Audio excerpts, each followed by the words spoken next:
Entra no ar, a partir de agora, o programa Diógenes Brandão na Rede. Diógenes Brandão na Rede. Muito boa noite, estamos aqui mais uma vez com o programa Diógenes Brandão na Rede. Hoje com dois convidados muito especiais. Um é delegado federal, disputou as eleições pela Prefeitura de Belém em 2020, teve uma votação expressiva e surpreendente e quase leva a eleição do atual prefeito Edmilson Rodrigues. Nós estamos falando aqui do delegado federal Eguchi. Muito boa noite, delegado. Boa noite, Diógenes. Obrigado pela oportunidade de estar aqui conversando sobre política, né? Estamos num ano político importantíssimo para o Brasil, para o Pará, e é bom esclarecer alguns fatos aí para os seus telespectadores. É isso mesmo. E os meus leitores também, porque o portal Diógenes Brandão noticiou recentemente, e eu quero logo iniciar com o tema mais polêmico, Eguchi, que é a questão do afastamento temporário administrativo que você teve da Polícia Federal. Conta pra gente o motivo, porque teve setores da imprensa, inclusive eu vou até citar aqui uma jornalista do Diário do Pará, do Diário Online também, né, Caroline Menezes, que ela construiu um texto induzindo de que o teu afastamento tinha a ver com aquele processo da Polícia Federal, daquele dinheiro achado na tua casa. E, inclusive, é bom que a gente possa, pela primeira vez, conversar e passar limpa essa história sobre o assunto, sobre claro. Tanto o dinheiro quanto a questão desse afastamento agora da Polícia Federal, que, pelo que tu disseste, não tem nada a ver uma coisa com a outra, não é isso? Tá, primeiro, não houve afastamento, tá? Eu pedi a minha licença porque a lei determina que eu tenho que me desincompatibilizar do meu cargo 3 meses antes. Inclusive, eu te mandei hoje o boletim de serviço onde foi autorizado o meu afastamento em virtude da licença para atividade política que todo servidor público tem direito. E eu, como delegado de polícia, a lei determina que eu tenho que me afastar, desincompatibilizar do cargo 3 meses antes. Isso. Então, na verdade, tem uma licença para me exercer a atividade política nesses 3 meses, não foi afastamento. O PAD, realmente existe um PAD que foi instaurado, mas não houve afastamento. Foi um PAD instaurado de uma foto que um apoiador meu, que querendo me ajudar em 2020, ele pegou uma foto minha com o uniforme da Polícia Federal, com fuzil, e botou lá embaixo, prefeito Patriota 51. E isso é proibido pela Polícia Federal, usar os símbolos junto com algum tipo de atividade política. Então, esse PAD foi instaurado em virtude dessa foto que um apoiador meu fez e marcou minha página. E automaticamente foi para minha página. Na polícia, a corregedoria da polícia achou que fui eu que produzi, e não foi. Isso, inclusive, já foi devidamente esclarecido na sindicância, mas, infelizmente, até o Supremo está contaminado, então, vocês imaginam. Segundo, sobre o dinheiro, vamos falar sobre o dinheiro? Vamos. Eu tenho curiosidade sobre isso. Qual é também. o crime de ter dinheiro em casa? Primeiro. Segundo, quando foi que eu recebi 1 centavo de dinheiro público? Eu quero que me provem que tinha naquela bolsa 1 centavo de dinheiro público. Terceiro, para quem viaja, como eu viajo, graças a Deus me deu a oportunidade de ter um emprego onde eu tenho um salário que dá para me viajar uma vez ou 2 por ano, e uma dessas vezes eu vou para o exterior com a minha família toda. Quem viaja para o exterior sabe que precisa se prevenir, se preparar antecipadamente. Eu não compro primeiro a passagem, depois eu compro o dólar. Primeiro eu vou comprando os dólares e os euros, dependendo do lugar que eu vá. Depois que eu tenho o valor, eu tenho 3 filhos, eu não vou querer meus filhos passando fome, principalmente fora do Brasil. E depois que a gente tem o valor, o recurso necessário para viajar, que a gente compra. Inclusive, eu tenho uma passagem comprada para o Japão, no meu cartão de crédito, de toda a minha família, eu, minha esposa e 3 filhos, para o Japão, e os dólares que pegaram, eu comprei tudo em casa de câmbio, ninguém me perguntou cadê o recibo, porque eu tenho os recibos dos dólares comprados, dos euros comprados. E eu tenho a passagem, eu tenho uma para o Japão e uma para a África do Sul, comprada na pandemia por um preço lá embaixo. Só que agora eu não posso viajar, porque eu não tenho recurso. Então eu vou ter que aguardar mais um tempo para novamente adquirir dólares e euros. E o real, até dinheiro da plástica da minha esposa levaram, ela sabia que eu era contra. Então ela não botava na conta do banco, que é conta conjunta. E ela começou a guardar, e estava tudo guardado no guarda-roupa dela, no armário dela, e quando vieram, pegaram, era dinheiro da minha esposa para fazer plástica, era dinheiro de um carro que eu tinha vendido para a política, que eu disse, se a gente precisar, eu não quero passar por caloteiro. E tinha ali recurso de pessoas do bem, pessoas que sabem, vocês que estão vindo, que ajudaram, contribuíram, que querem uma política do bem, honesta, transparente e melhor, sabem do que eu estou falando. Gente do bem que falava assim, delegado, eu quero uma cidade melhor, eu quero um estado melhor, eu quero políticos melhores, e eu vou lhe ajudar, sem contrapartida nenhuma, porque se eu quisesse dinheiro, eu estava, meus amigos, uma coisa para vocês que querem um esclarecimento. Se eu tivesse na política por dinheiro, eu teria 50 milhões de reais na minha conta depois da eleição. Porque vários grupos empresariais me procuraram, vocês sabem quem são, eu estou falando para vocês que foram com malas e malas de dinheiro comigo e que eu recusei, porque nós não aceitamos nenhum dinheiro com contrapartida na nossa campanha para prefeito. Grupos que queriam manter os privilégios, que queriam manter os contratos, e eu falei, não vamos aceitar isso daí, porque eu não vou ser mais um na política que vai enganar o povo. Eu poderia muito bem pegar esse dinheiro todo e estar na Europa agora, sem preocupação nenhuma, com os 50 milhões na minha conta, que vocês sabem que é até mais do que isso que me ofereceram, mas eu recusei. Eu recusei, porque tinha contrapartida, porque eles queriam alguma coisa do poder público, da prefeitura, e eu me recusei a pegar com algum tipo de toma lá da cá, porque senão eu estaria enganando o povo. Eu estaria me enganando.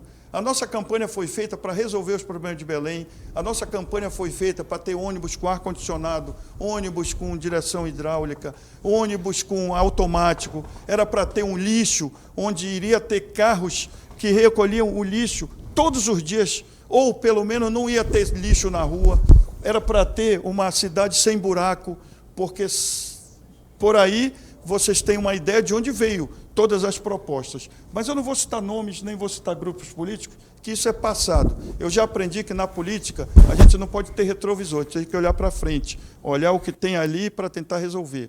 E a história é mais ou menos essa. Só que, como a gente está incomodando o sistema, e o sistema é podre e corrupto, eles tentam nos jogar lama. Mas não adianta. Minha vida é só pegar o Google e pegar quem eu sou antes da política. Eu fui para a Interpol, participei 1 ano na Interpol, de uma operação onde eu fui o coordenador representando o Brasil. Você acha que na Interpol ia chamar alguém com algum tipo de problema no seu currículo? Não ia. Fui convidado, fui sondado para trabalhar na Interpol e não aceitei, porque eu preferi trabalhar pelo meu país, pelo meu estado e pela minha cidade. E eu estou aqui sofrendo ataques, mas você vê de onde parte o ataque. Não são de pessoas sérias, é do sistema corrupto que quer tirar a gente do jogo, porque sabe que nós vamos quebrar o sistema, que nós vamos acabar com a bandalheira, e é essa a nossa função como político do bem, e tem gente honesta que quer mudar isso daí. Eu sou honesto. Não vou baixar a cabeça, não vou ficar calado enquanto tentam manchar nossa reputação. Mas, enfim, foi só um desabafo aí que fazia tempo. Eu não tenho grupo de televisão, eu não tenho jornal à disposição para falar o que eu quero. Então, eu tenho que aproveitar as oportunidades que nos dão para a gente esclarecer algumas coisas.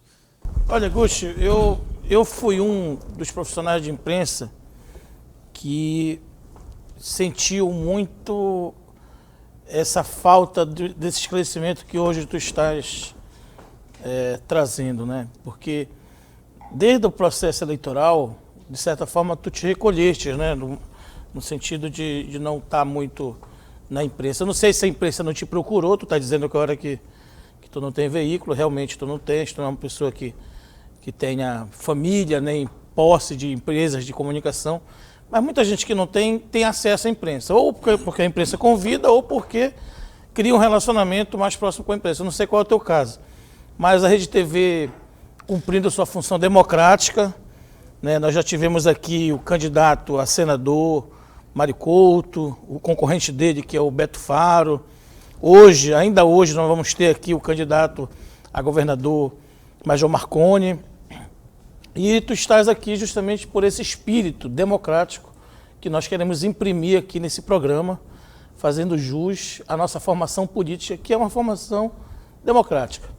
Então, eu quero agradecer a tua presença por teres aceitado esse convite e dizer o seguinte, Gus, hoje tu reconhece que naquele momento, aquela entrevista que tu deste logo depois do primeiro turno, prejudicou a tua articulação política para o segundo turno? Ah, com certeza. Assim, eu sempre falo que aquele cara que perdeu a eleição não sou eu hoje, porque naquela ocasião eu era muito polícia, pouco político. E a gente não vai chegar em lugar nenhum se não tiver a caneta na mão. Se a gente não ganhar um mandato, seja de deputado, seja de prefeito, governador, senador, deputado federal, vereador, a gente vai continuar gritando sem ser ouvido. Vai continuar dando murro em ponta de faca. Então, eu tenho certeza que aquela frase que eu falei logo depois do resultado, no próprio domingo, que eu disse que não ia aceitar, né, toma lá da cá, e não ia aceitar... Que quem quisesse apoiar, quem quisesse apoiasse, mas que tu não terias compromisso nenhum com o cargo, com isso, né? Eu reconheço que foi um erro. Por quê?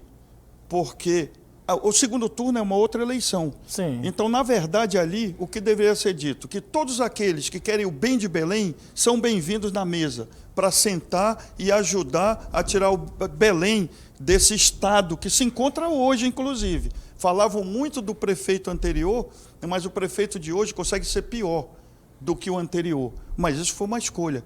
Convivemos com as nossas escolhas. O povo de Belém escolheu, não sou melhor do que ninguém, não me acho melhor do que ninguém, mas melhor do que a maioria dos políticos que estão aqui no estado do Pará, eu sou. Porque nós vamos fazer o que Belém precisa. Eu estava conversando hoje com um grupo de empresários. O povo não tem ideia da quantidade de empresas que me procurou. Nenhuma veio ainda. Eu não vou citar nomes, porque em 2024 eles com certeza vêm de novo, vamos conversar de novo. E quem sabe Deus abençoa e eles vão se instalar em Belém com uma outra administração. Mas o povo não tem ideia da quantidade de empresários do Brasil e do exterior que nos procuraram dizendo assim, se o senhor ganhar a eleição, nós vamos investir em Belém. Aí eu fico pensando, por que não investiram? Porque já tem 1 ano e meio, chegando a 2 anos, empresas poderosas, empresas que iriam mudar a condição de vida do povo de Belém, pela geração de emprego, pelo turismo, pelo valor dos investimentos que viriam. E eu fico pensando, cadê esse povo? Será que eles não foram falar com o atual prefeito? Acredito que não, porque o prefeito só quer fazer acordo com a Havana, em Cuba. Quer dizer, quer mandar o dinheiro de Belém, o pouco dinheiro que Belém não tem, para a Havana. Mas empresários sérios que querem investir em turismo, em indústrias que vão utilizar matéria-prima e ao invés de sair daqui como commodity, vai sair como valor agregado, gerando emprego em Belém e no estado do Pará, nenhum deles veio até agora. Tu tem um projeto de verticalização de algum produto? Tenho. Eu vou dar um exemplo pequeno.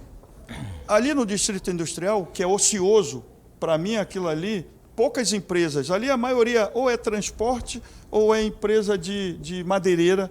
Quer dizer, na verdade é bem pouquíssima. Hoje eu estive lá e eu vi a quantidade de áreas abandonadas. Vou dar um exemplo. Lá tem um curtume. E o curtume exporta o quê? Vende o quê? O couro do boi. Ele prepara o couro e vende. Por que não trazer uma indústria de calçado, de bolsa e de cinto para cá? Dando todo o incentivo fiscal, dando um terreno ali, oferecendo em comodato uma área no Distrito Industrial que hoje só tem mato, só tem rato, e oferece para uma empresa se instalar com as devidas isenções fiscais, porque o mato que está lá e o rato não gera 1 centavo de imposto. Então, se a empresa vier e contratar 500 empregados com carteira assinada e deve gerar mais empregos indiretos, em torno de 3 mil empregos, ela está dando lucro para a cidade de Belém, porque é uma área abandonada. Esse é um exemplo, mas nós temos exemplo quase em todos os setores, viu? Empresas de quase todos os setores nos procuraram querendo investir em Belém, caso houvesse um político, um administrador sério. Pelo jeito, não vieram, então Eguchi, uma coisa eu aconteceu. sinto que tu vens candidato a deputado federal, mas eu sinto que tu tens um projeto para Belém, né? Como é que é? Tu projeto político, se tu fores eleito federal em 2024, é possível que tu concorra à prefeitura? Porque tu podes concorrer sem deixar o cargo de federal, né? Sim, sim. Mas assim, você vê, vamos voltar para 2020. Quantos dos principais candidatos não tinham mandato? Só fazer a conta aí. O único que não tinha mandato, nem família política. É o Thiago Araújo, Cássio Andrade. Vai falando. Edmilson Tudo deputado, era deputado, tudo né? deputado. Vai falando os nomes, tudo deputado. Priante, né? Tudo deputado. Tudo deputado com décadas na política e com famílias envolvidas na política. E Eguchi, tinha um tal de delegado Eguchi, que não tem ninguém da família, nunca teve ninguém da família. Mas o que foi... Como tu te sentiste indo para o segundo turno? Porque é uma coisa...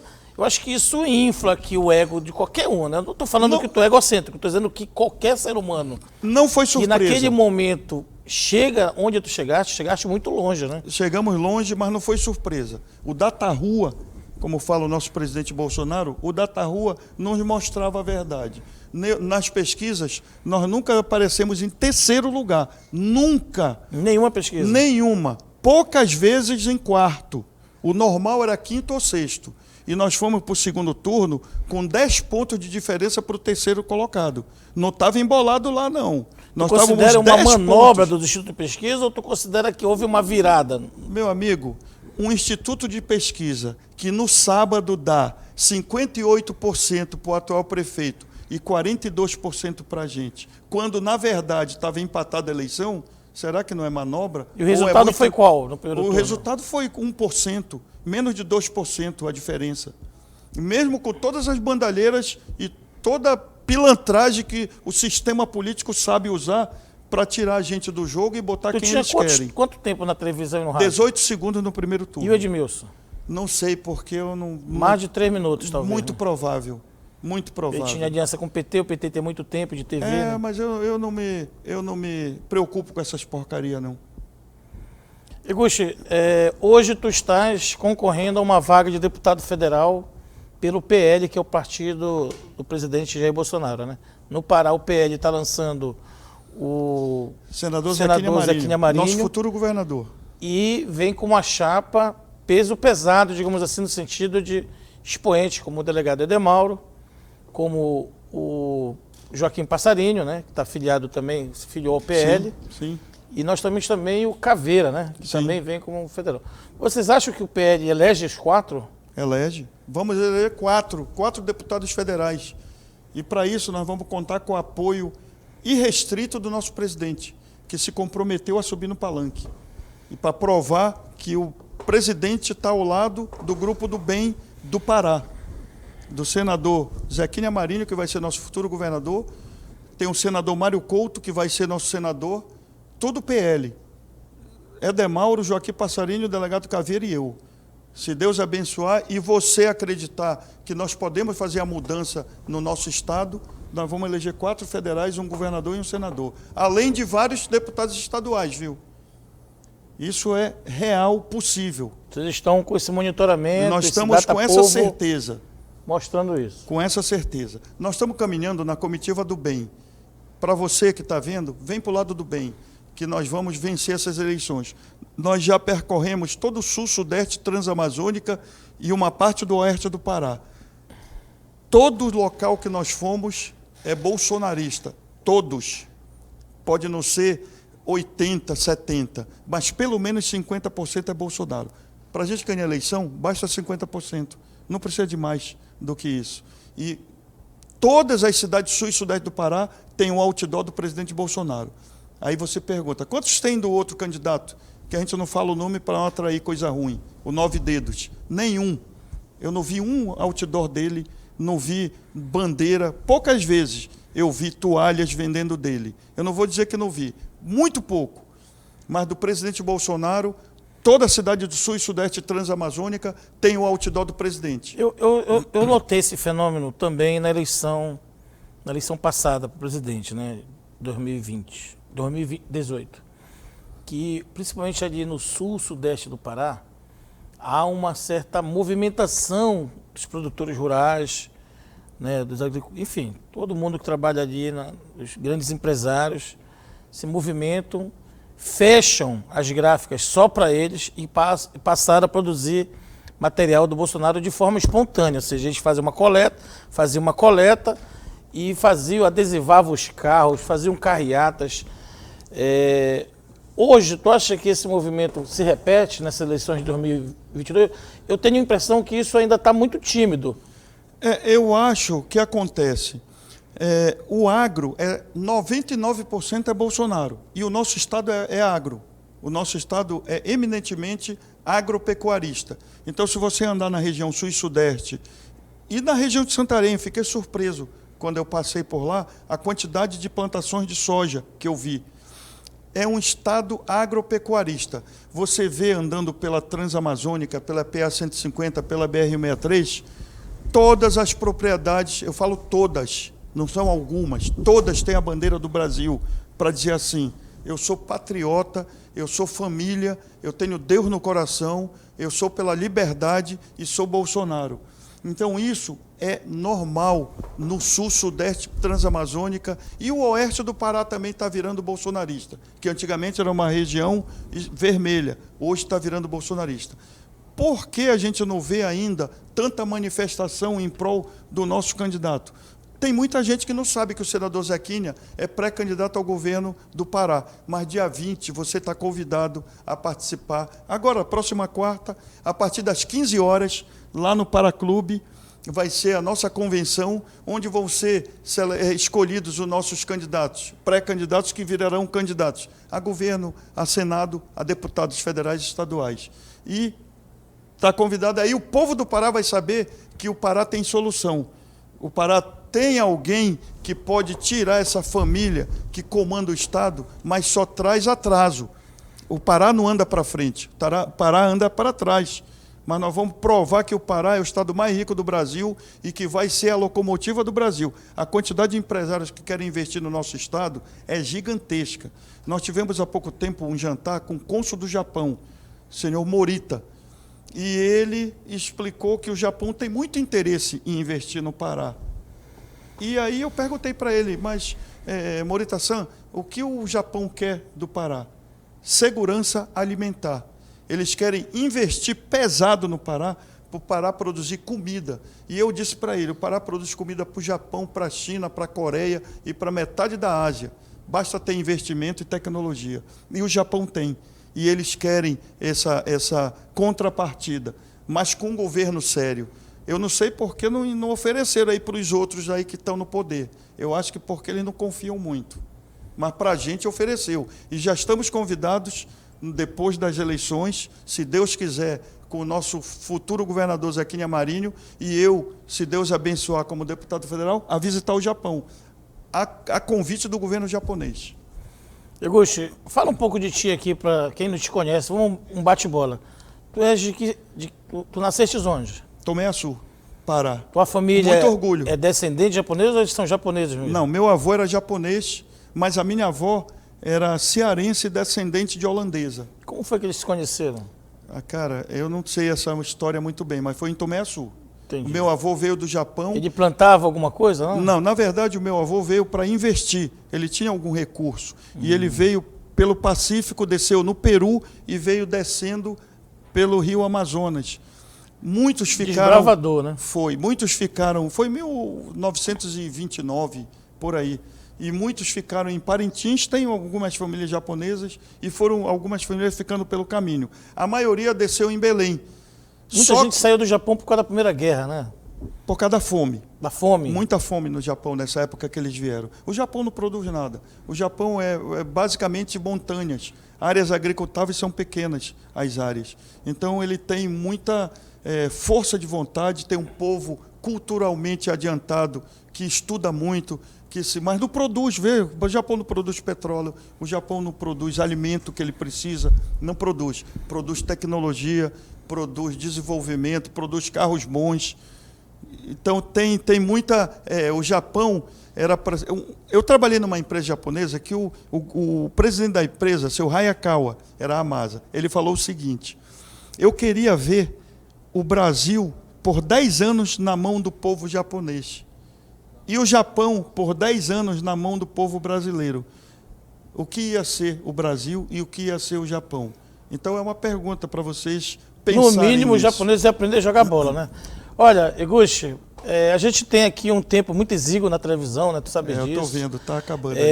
Eu gostaria de deixar aqui os microfones da Rede TV abertos para que tu possa fazer tuas considerações finais e também, de certa forma, colocar aqui um pouco da tua ideia do que tu te pretende, o que tu pretendes fazer caso seja eleito deputado federal, que é o cargo que tu disputa hoje nas eleições que se avizinham daqui a 3 meses, no dia 2 de outubro. Deputado federal, qual é a função do deputado federal estadual? Legislar, fiscalizar. Emenda, isso daí é uma ideia do PT, viu? Na época do PT que começou a dizer, hoje o deputado só sabe mandar emenda, mas essa não é a função principal de um deputado federal. A função principal é legislar, fiscalizar e ajudar o nosso presidente a tocar os projetos que ele não conseguiu até hoje. Então, eu, como deputado federal, claro que eu vou usar das emendas que estão aí, que vão ser benéficas para vários municípios que aceitarem, que o prefeito tem que aceitar. Como eu falei, eu, como deputado federal, dificilmente vou mandar uma emenda para Belém. Por quê? Porque eu sei que o prefeito não vai aceitar, que ele vai achar que é emenda, como ele não aceitou o recurso que veio para São Brás, e porque foi o presidente que mandou, ele mandou de volta o recurso. Muita gente não sabe disso. Que recurso? Ele devolveu um recurso que o Ministério, eu não sei qual foi, acho que é Desenvolvimento Regional, mandou para fazer toda a revitalização ali do complexo de São Brás, foi devolvido. Do mercado? Do mercado. Mas eu, como deputado federal, primeiro, vou ser um soldado do presidente Bolsonaro. Ele que me convidou para a política, eu estou aqui por causa dele e vou permanecer por causa dele. Eu sei que ele vai tornar o Brasil na maior potência do mundo, alimentar, econômica, militar não precisa, porque o Brasil é pacífico. E, segundo, como deputado federal, eu vou ajudar também o nosso futuro governador Zequinha Marinho. Hoje, quais são os deputados que ajudam o Estado do Pará? Quantos projetos são propostos pelo nosso deputado? A gente só ouve eles falando, porque eu mandei emenda para lá, emenda para cá.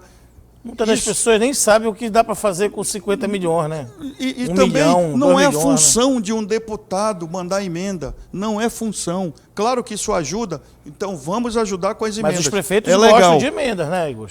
Gostam porque existem algumas coisas que não vale a pena falar aqui por causa de emenda. Mas tem aí uns 10, 20% que ficou rodando aí por cima, e que é por isso que muitos gostam. Agora, eu sendo deputado federal, as emendas que eu mandar, eu vou fiscalizar. Não vai ter negócio de 10, 20% não. Vai ser para ser aplicada onde ela realmente precisa e é necessária. Mas a nossa função maior é ajudar o nosso presidente e o nosso governador. Agora, tem 2024. Nós estamos trabalhando sobre probabilidades, desejos Exato. e probabilidades. Sim. E se o presidente não for reeleito e o presidente eleito seja da oposição, você vai ser oposição? Com certeza. Eu sou oposição naquilo que prejudica nosso Estado e nosso país. Mas naquilo que beneficia, independe de ideologia ou de partido. A função do político o que é? É levar melhoria na condição de vida da população. Então eu não posso ser contra. Como tem deputado contra a PEC, que chamam de PEC kamikaze, que vai trazer só benefício para a população carente, mas só porque é proposta por políticos de ideologia diferente da deles. Aí não presta o projeto. Quer dizer, é melhor o povo passar fome do que apoiar uma proposta que vem do presidente Bolsonaro. Isso está errado. A gente tem que apoiar propostas que vão beneficiar o povo, independente da ideologia. Mas 2024 está aí na porta. Nós queremos transformar Belém entre as 5 melhores cidades do Brasil. E isso é possível. E nós vamos provar se um dia Deus nos der essa oportunidade de abençoar. E o povo quiser mudança. Porque nessa eleição de 2020, o povo não quis mudança. Não se muda uma cidade, um país ou um município com políticos antigos. Tem que ter ideias novas. Então, para você... Esse negócio de ideia nova, o cara se elegeu com essa frase aí. Mas Belém de novas ideias. Novas ideias com um político de 30 anos. Quer dizer, só na eleição que ele tem nova ideia. Toda eleição tem nova ideia, mas não aplica. tem que ter as novas ideias e que tem que tirar do papel as novas ideias e realmente colocar em prática. Senão fica só discurso. Né? Só discurso como está, até hoje está. Então, você quer mudança? Mude o político. Um político que está 30 anos no poder, que hoje vai dizer que vai resolver todos os problemas, meu amigo, é mentira. O cara está aí, só aparece a cada 4 anos, pede seu voto, diz que vai mudar tudo e só engana o povo. E continua sendo eleito. Vamos ver se o povo do Pará acorda para tirar essa corja que domina a nossa política e colocar gente do bem. Tem muita gente do bem, tem muita gente querendo ajudar você, a cidade, o estado, o país. Mas nós temos que ter uma oportunidade. E você que tem a arma para mudar tudo, dia 2 de outubro, que é seu título. Muito bem. Nós estivemos aqui hoje com Eguche, pré-candidato a deputado federal pelo PL, partido do Jair Bolsonaro, comandado aqui pelo Zequinha Marinho, que é também pré-candidato a governador, que estão também apoiando, né, numa chapa o Mário Couto como senador. Muito obrigado pela presença. Eu que agradeço. Aceite. Nós teremos outros momentos aqui, espero continuar tendo aí a tua consideração e a tua presença aqui nos estúdios da Rede TV. Estou à disposição, a hora que Muito chamar. bem. Nós vamos para um bloco comercial rapidinho aqui para o pessoal faturar e voltamos com o pré-candidato a governador, Major Marconi. Fique aí e não demora, é só um minutinho. Estamos apresentando Diógenes Brandão na Rede.